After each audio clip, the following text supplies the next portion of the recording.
Hey Aviators, I'm Hollie Bellino, your host of the Aviator's Guide, and thanks for joining me today. There are a few things that you need to know before you start flight school, and that's what this episode is all about. It's going to be short and sweet and to the point.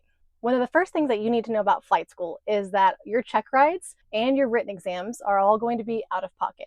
And you're probably thinking, well, isn't all the training out of my pocket? Say you're going to a Part 141 flight school and you paid them a bunch of cash up front. Generally, those check rides and the written exams are still going to be coming out of your pocket. So be prepared for that.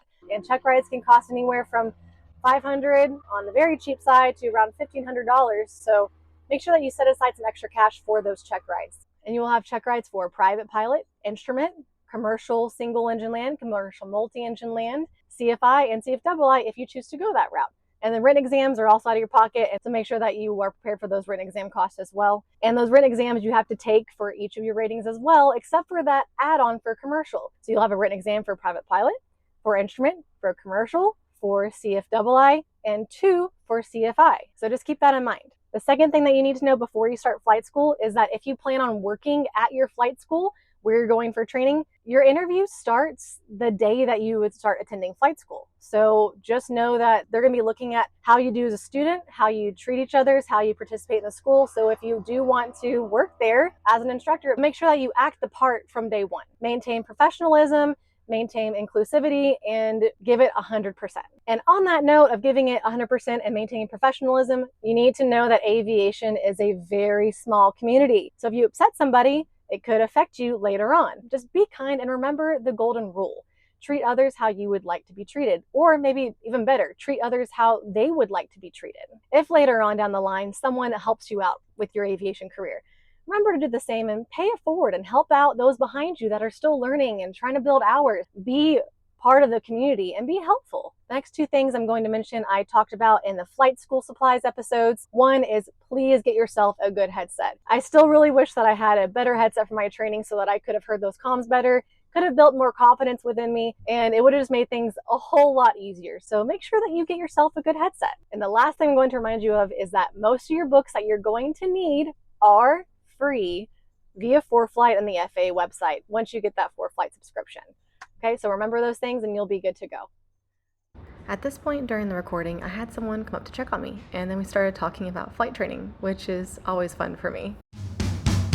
That's networking, you guys. Talking to pilots, being friendly to people, just being your genuine cool self, and just having fun with it. Like, aviation is a really cool community to be a part of. Not everybody in aviation is going to be a helpful friend for you, but just stay true to yourself and you be that helpful friend for others. So the 5 things you need to know before you start flight training: check rides and written exams are out of pocket. If you want to work at your flight school, your interview starts the day that you start your training. The aviation community is small, so maintain a positive, good personality and be kind to others. Get yourself a good headset for training, and remember that most of your books are free to download on the FAA website and on ForeFlight if you have a ForeFlight subscription. So you don't have to go buy all those books if you really don't want to. Also, one more thing that I'd like to mention is I'm starting a Captain's Corner, and I will be putting those as their own videos sometimes or at the end of other videos. Today I'm going to be featuring Philip Sizemore. He's the main pilot here for the Epic 1000, which is a very cool plane, and there are less than 100 of these planes in the United States. Mr. Philip Sizemore, what is your current job? I currently pastor a church in Cleburne and also fly full-time in the Epic here for a few different guys. And what are some jobs that you had before this? My first real fun thing was right after I got my commercial license, living up in Missouri. The guy that was doing aerial photography, and I got in with him flying a 172, and it paid $100 a day. We would fly sometimes 3 hours, sometimes 12 hours in a day. Pay was the same no matter what you did. And also on Sundays, almost every single Sunday, I would fly hauling parachute jumpers out of Ballroom, Missouri. And so we had a 182 with a 235 horsepower engine on it, and only one seat in it. They pay me $10 a landing. I'd do anywhere from like 8 to 15 landings on a Sunday. So that was a really good job. I like that one really well. Are either of those jobs what you thought you would do when you were going through flight training? Oh, no, actually, I just happened to grew up around airplanes and love to fly. And then one time I was talking to my wife, said, I want to go get my commercial rating, see if I can find a little something on the side. And it's kind of funny because I trained with this guy for commercial, and I finally got it done. And the guy that was training me to fly with my commercial, he had this friend that was doing the aerial photography stuff. They called me up the next day. And so the day after I got my commercial rating, The following day I got the call, and then the day after that I was out. We were flying. It was all low level. Like we stayed around 1,000 feet shooting pictures of houses, and we would go all day long. That was a lot of fun.